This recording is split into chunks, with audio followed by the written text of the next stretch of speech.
따라서 가는 광경을 시연해 드리겠습니다. 메밀을 심었을 때는 배워서 손으로 모아놓고 찾아가는 방법으로 해도 되겠지만, 여기는 표면적에 심었기 때문에 일일이 유석별로 끓는 식으로 해서 시작을 해도 잘 시작이 됩니다. 보시는 것처럼 잘 넘은 종자들이 이렇게 비슷하게 달려 있습니다. 그래서 굵히면은 이렇게 소망 가득 잘 넘은 종자들이 시작이 됩니다.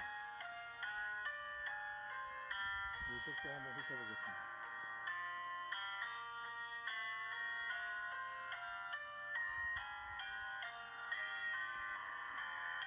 파트로메밀은 가실성 식물이라서 수량성이 더 좋습니다. 보통 메밀보다. 다만 성기가 보통 메밀보다는 보름 정도 긴 것이 쓰게 되겠습니다. 이렇게 이삭을 훑어서 잘 넘은 종자를 시작을 하겠습니다.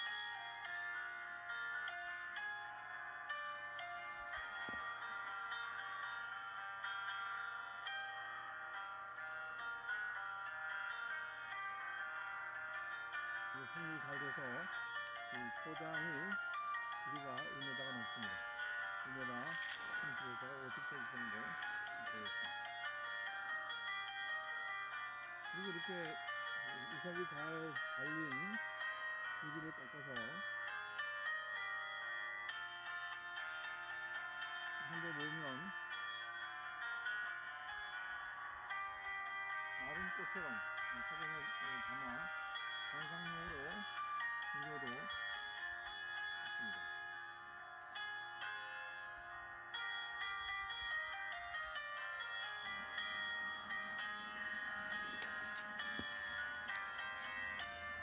이삭을 꺾어서 끝을 가지런히 화병에 담으면 마른 꽃병이 되겠습니다.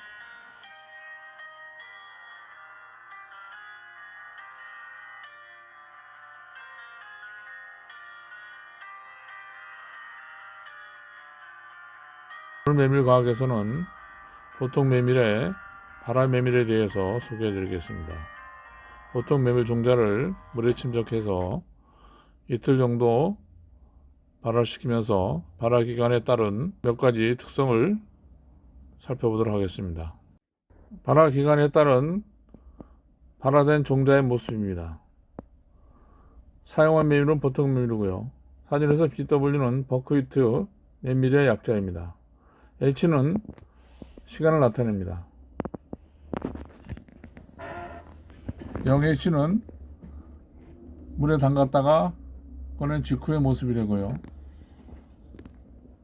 8H는 8시간 경과한 상태입니다. 아직 유분이 확실하게 보이진 않는데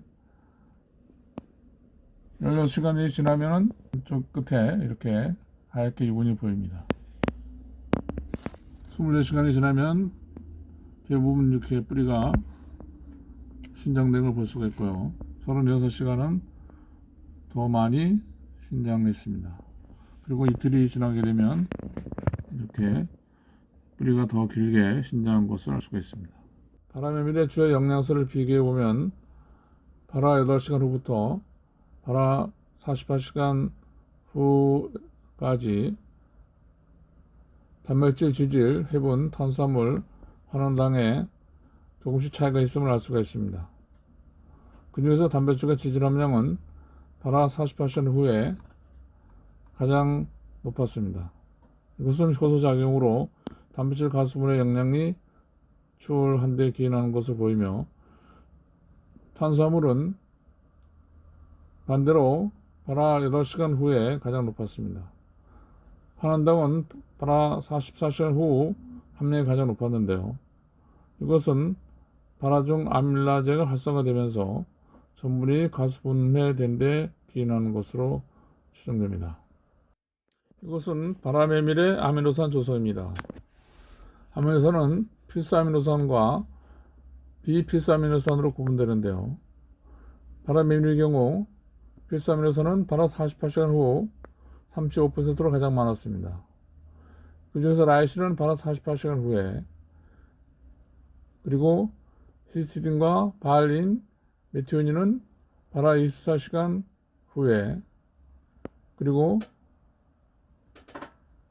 테레오닌, 아이소루신, 루신, 페니라민은 침독 직후, 즉 발화 개시 전에 가장 함량이 높았습니다. 비필수 아미노산은 대부분 발화 개시 전에 가장 높았습니다. 발화 메밀의 지방산 조소입니다.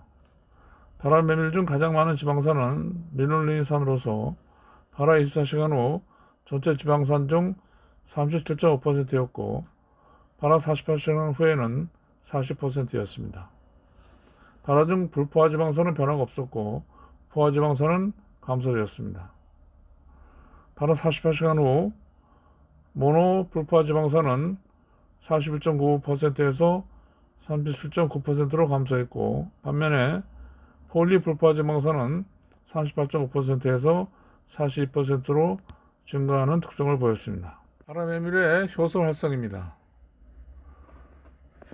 발화 기간에 따라서 0에서부터 48시간까지 당화효소, 알파밀라제, 단백질 분해효소 이 세 가지 효소에 대한 활성을 비교한 것입니다.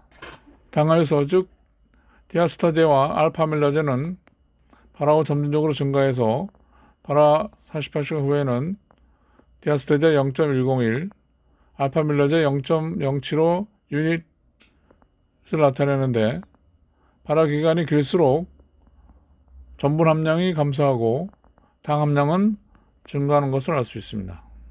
메밀 중자가 발화하는 동안에 총폴리페놀, 총플라보노이드, 루틴, 코서틴의 함량 변화를 본 것입니다. 발화 기간에 따라서 차이가 있는데요. 총폴리페놀과 총플라보노이드는 발화 48시간 후에 가장 높았습니다. 루틴은 발화 36시간 후와 발화 48시간 후 사이에 큰 차이가 없이 가장 높았습니다. 코스틴은 발화 16시간 후가 가장 높았습니다. 이 연구는 2020년 베트남 국립대학의 판방흥외 연구원과 일본 토요 식품공학대학의 나오푸미 모리타 교수의 공동 연구 결과로서 푸드사이언스 테크놀로지에 발표된 내용입니다. 결론은 보통 메밀 발화 중 저단백질, 총지질, 환원당, 필수아미노산, 다불포화지방산은 증가한 반면에 총해분, 탄수화물, 포화지방산은 감소하였습니다. 따라서 발화 메밀은 영양적으로 우수한 천연소지임을 알 수가 있고 발화 메밀의 페놀 함물은 건강 증진을 위한 유망한 기능성 식품임을 알 수 있습니다. 쌀에서도 발화 현미가 있어서 상용되고 있는데요. 메밀도 예전에 발화 현미처럼 이틀 정도 싹을 틔운 발화 메밀을 만들어서 커피 대용 차가운 음료도 만들어서 시판을 시도한 적이 있었습니다. 메밀식문화에서는 그런 사례도 소개해 드리겠습니다.